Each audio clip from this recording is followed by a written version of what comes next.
રાજકોટમાં આજે ચાલુ નાણાકીય વર્ષની સંભવિત અંતિમ જનરલ બોર્ડ બેઠક તોફાની રહી હતી.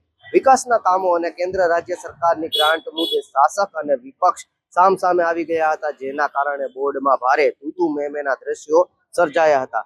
સ્ટેન્ડિંગ કમિટીના ચેરમેન જયમીનભાઈ ઠાકરે આ તકે મહત્વનું નિવેદન આપતા જણાવ્યું હતું કે સમગ્ર રાજકોટમાં અંદાજે ₹5,000 કરોડના વિકાસલક્ષી કામો પૂર્ણ કરવામાં આવ્યા છે. રાજકોટ મહાનગરપાલિકાનું આજે પ્રશ્નોત્તરીનું અંતિમ બોર્ડ હતું, સંભવતઃ અંતિમ બોર્ડ કહી શકાય. આના પછી જ્યારે મ્યુનિસિપલ કમિશનરશીપ ફેબ્રુઆરીમાં જ્યારે અંદાજપત્ર બજેટ સોંપશે, એ બજેટનું બોર્ડ આવશે. આજે રાજકોટ મ્યુનિસિપલ કોર્પોરેશનનું સંભવિત પ્રશ્નોત્તરીનું બોર્ડ હતું. આ બોર્ડની અંદર ભારતીય જનતા પાર્ટીના વોર્ડ નંબર 9ના કોર્પોરેટર દક્ષાબેન વસાણીનો ખૂબ સારો પ્રશ્ન હતો. અમૃત અને સ્વર્ણિમ, અમૃતની ગ્રાન્ટ, અમૃત 1 અને અમૃત 2 એટલે કે કેન્દ્ર સરકાર અને સ્વર્ણિમની ગ્રાન્ટ એટલે કે રાજ્ય સરકારની ગ્રાન્ટ ચાલુ નાણાકીય વર્ષની અંદર કેટલી આવી અને કયા કયા વિભાગમાં કયા કયા વોર્ડની અંદર વપરાણી, એનો મ્યુનિસિપલ કમિશનરશ્રી દ્વારા ખૂબ સારો જવાબ આપવામાં આવતો હતો.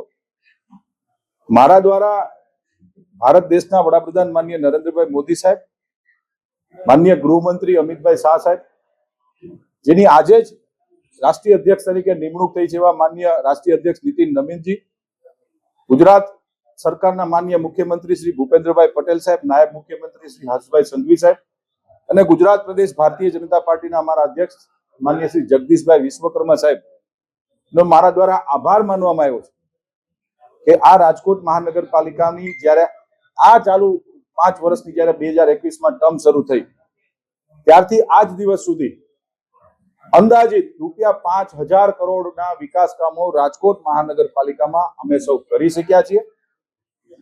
રાજકોટ શહેરની પ્રજા માટે સરેરાશ 18 વોર્ડની અંદર સમતોલન જાળવીને 18 વોર્ડની અંદર વિકાસ કામો અમે લોકો કરી શક્યા છીએ, જેનો અમને ગર્વ છે.